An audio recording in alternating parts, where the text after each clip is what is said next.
आरा में जैसे जैसे वोटिंग की तारीख नजदीक आ रही वैसे वैसे सियासी तापमान बढ़ता जा रहा है। आरा लोकसभा चुनाव के साथ अगियांव विधानसभा सीट पर उपचुनाव भी हो रहे हैं। 1 जून को अगियांव उपचुनाव के लिए वोट डाले जाएंगे और वोटिंग से पहले जनता के मन में क्या है जानने की कोशिश की हमारे संवाददाता चंदन कुमार ने।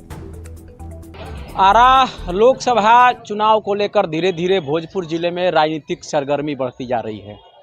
वैसे तो 1 जून को आरा लोकसभा एवं अगियांव विधानसभा के होने वाले उपचुनाव को लेकर मतदान होना है। इस वक्त हम मौजूद है भोजपुर जिले के दक्षिणी इलाके में। ये गढ़हनी बाज़ार है जो कि अगियांव विधानसभा का ये इलाका है। और यहाँ देखिए ये एक चाय की दुकान है, यहाँ कई लोग बैठे हुए हैं। उनसे हम जानेंगे इस लोकसभा चुनाव को लेकर के, साथ ही साथ विधानसभा का जो चुनाव है उसको लेकर के लोगों से उनकी राय जानेंगे। आप बताइए, लोकसभा के साथ विधानसभा के यहाँ चुनाव होने हैं, क्या मुद्दे हैं लोकसभा और विधानसभा चुनाव को लेकर गढ़हनी क्या और आसपास के इलाकों में? बेरोजगारी सबसे बड़ा मुद्दा है और बेरोजगारी के अलावा महंगाई बेरोजगारी ये अहम मुद्दा रहेगा अब के चुनाव में। हमारा सांसद जो है जमीन से जुड़ा हुआ होना चाहिए और सुगमता से हर एक आदमी से मिल ले जुल ले वैसा सांसद चाहिए। 10 साल से जो आप देख रहे हैं, बड़ा आदमी बड़ रह जाएगा और छोटा आदमी छोट रह जाएगा। ठीक है, लूटने वाला लूट के जाएगा और जो बदलेगा, हमको लगता है कि ये सरकार एक्सचेंज कर देना चाहिए। मुख्य मुद्दा इस बार विकास का है। विकास, युवा इस बार विकास के नाम पे वोट देगा। के शेर है कि बहुत हुआ बेवफा सनम से प्यार, अब की बार कोई और सरकार। तो सरकार जिसका पार्टी में विधायक कम है ना, तो विधायक ज्यादा वाला पार्टी जो है ना वो सरकार में नहीं आ रही है, लेकिन छोटा आ जा रही है। तो यहाँ अपना विकास हो रहा है, सरकार की विकास फूल हो रहा है, लेकिन आम जनता भाड़ में पीसी जा रही है। उससे कोई मतलब किसी को नहीं है। लेकिन उससे अब कोई काम विकास ही नहीं हुआ गढ़हनी में। और बात अब चुनाव का, किसे सरकार चुना जाए तो सरकार तो हम लोग महागठबंधन का ही चक्कर में है, इसलिए कि बदलना बहुत जरूरी है। देखिए, अगर बिहार स्तर पर देखा जाए तो विकास तो बहुत हुआ है और इस विकास का गुणगान अपने शब्दों से कितना भी ज़्यादा करें वो कम पड़ जाएगा, क्योंकि नीतीश कुमार जी 18 वर्षों के शासनकाल में बिहार का स्वर्णिम विकास किए हैं और भारत का एकमात्र ऐसा नेता है कि जो कि बिहार में जो भी काम किए वो विश्व स्तर पर उजागर हुआ। तो बिल्कुल देखिए, जो लोग हैं वो उनका साफ तौर पर कहना है कि जो विकास के मुद्दे होंगे वो इस बार वो लोग जो वोट करेंगे, चाहे वो विधानसभा की बात करें या फिर लोकसभा की बात करें, वो विकास के नाम पर वोट करेंगे। चंदन कुमार, न्यूज़ 18 भोजपुर। चलिए यहाँ रुकेंगे एक छोटे से ब्रेक के लिए।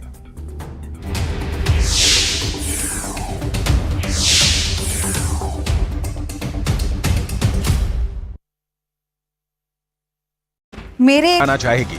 पश्चिम बंगाल में इंडिया गठबंधन सिर्फ कागज पर है, क्योंकि मुकाबला बीजेपी बनाम टीएमसी है और यहाँ वोटिंग का परसेंट भी दूसरे राज्यों के मुकाबले ज्यादा है। आप प्रधानमंत्री के भाषण देखते हो, घबराए हुए हैं। शायद कुछ ही दिनों में स्टेज पे आंसू निकल आए। तमाम एक्सपर्ट जो कहते हैं वो ये कि ज्यादा मतदान भी परिवर्तन के लिए होता है और बहुत कम मतदान भी परिवर्तन के लिए होता है। लिहाजा दूसरे चरण में वोटिंग का परसेंटेज देखने से पहले पिछला रिकॉर्ड देखना जरूरी है।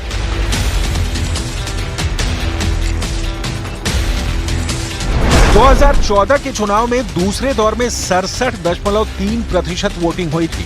2019 के चुनाव में 70.1% मतदान हुआ था और 2024 में 61% मतदान हुआ।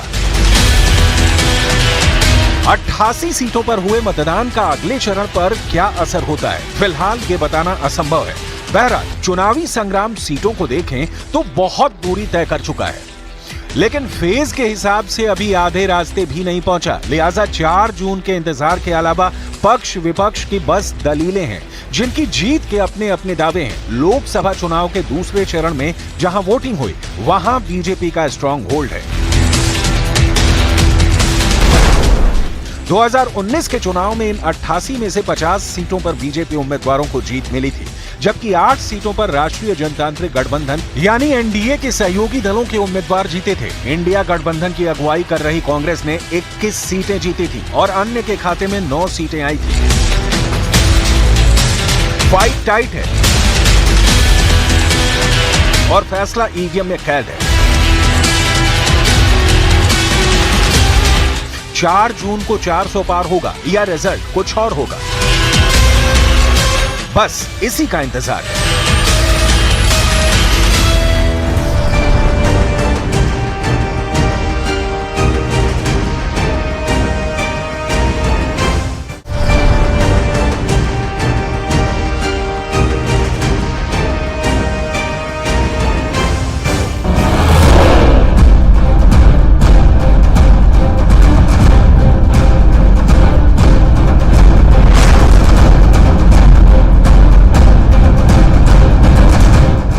वायनाड में राहुल गांधी की, तिरुअनंतपुरम में शशि थरूर की,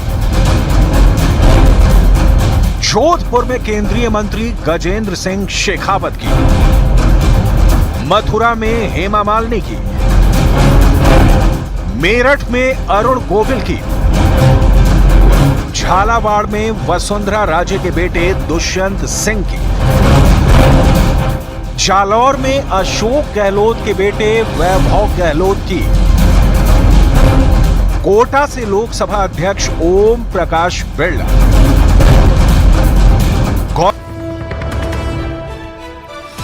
और बोधगया से खबर, विदेशी महिला के साथ लूटपाट की घटना हुई है। करीब 2 लाख की लूट की बात सामने आ रही है। बोधगया से इस वक्त की बड़ी खबर बता रहे हैं आपको।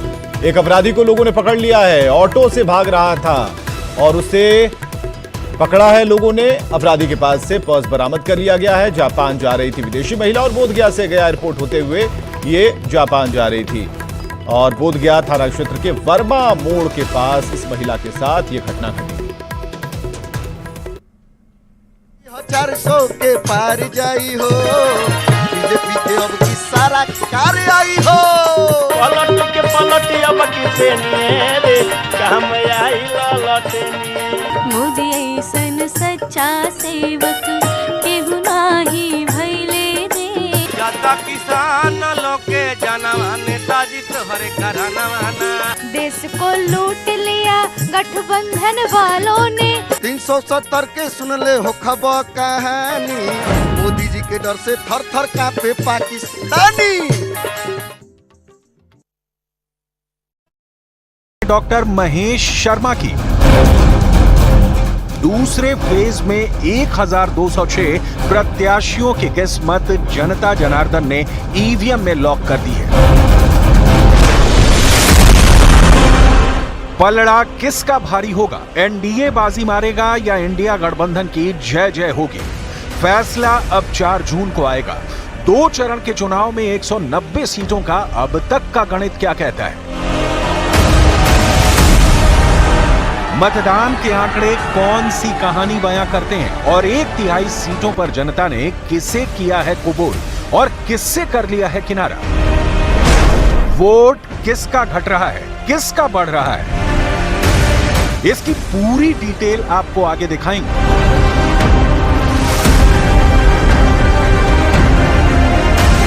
लोकतंत्र के इस महापर्व का मैं समझता हूं प्रधानमंत्री तीसरी बार चुनने का देश की जनता, प्रदेश की जनता मन बना चुकी है। 400 के पार करने वाली है और जोधपुर में प्रचंड बहुमत से भारतीय जनता पार्टी जीतेगी।